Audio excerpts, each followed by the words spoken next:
Good morning guys. ఇవాళ motivation కింద పైన ఊపు తొడలకి రావాలి వాపు. చలో మన ప్రీ వర్కౌట్ మీల్ అయితే తీసేసుకుని జిమ్కి అయితే బయలుదేరాం.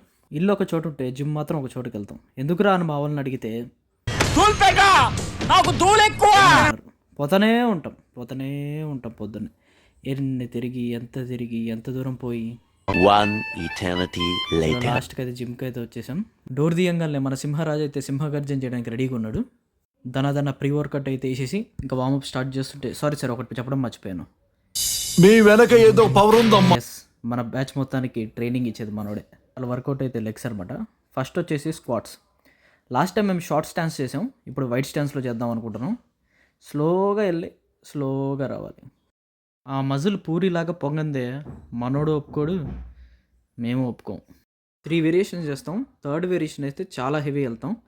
కింద డీప్ వెళ్ళట్లేదు ఎందుకంటే ఇంజురీ ఛాన్సెస్ ఎక్కువ ఉంటాయి కాబట్టి. తర్వాత ఫ్రంట్ స్క్వాట్స్, దాని తర్వాత లెగ్ ఎక్స్టెన్షన్స్. ఇలా చేస్తే 3 మజిల్స్ పడతాయి, లెగ్స్ మీద ఉండే 3 మజిల్స్. దాని తర్వాత అడక్టర్స్. ఇది ఎందుకు స్వామి అని నేనంటే మనోడు ఇలా మాత్రం నేను చేయట్లేదు కదా సంతోషించు అన్నాడు. సరే పెద్దోళ్ళు చెప్తే గమ్ముకుంటాంగా. దాని తర్వాత హ్యామ్స్ట్రింగ్స్ ఒక 2 వేరియేషన్స్. తర్వాత కాఫ్స్ కొట్టాం. హ్యాపీగా స్ట్రెచ్చింగ్ చేసుకోవడానికి వెళ్ళాం. Stretchings very important. మన బాడీ ఫ్లెక్సిబిలిటీ అండ్ మొబిలిటీ దీని మీదే డిపెండ్ అయి ఉంటుంది. ఎంత చేసామని కాదన్నయ్య, ఎంత స్ట్రెచ్ చేసామనేది ఇంపార్టెంట్. దాని తర్వాత 2 గంటలు చేసామంట. ఈ 2 గంటల్లో మేము గంట సొల్లేస్తాం, గంటే వర్కౌట్ చేస్తాం. ఇంకా క్యాలరీస్ హార్ట్ రేట్ అంటే అవి అస్సలు నమ్మను.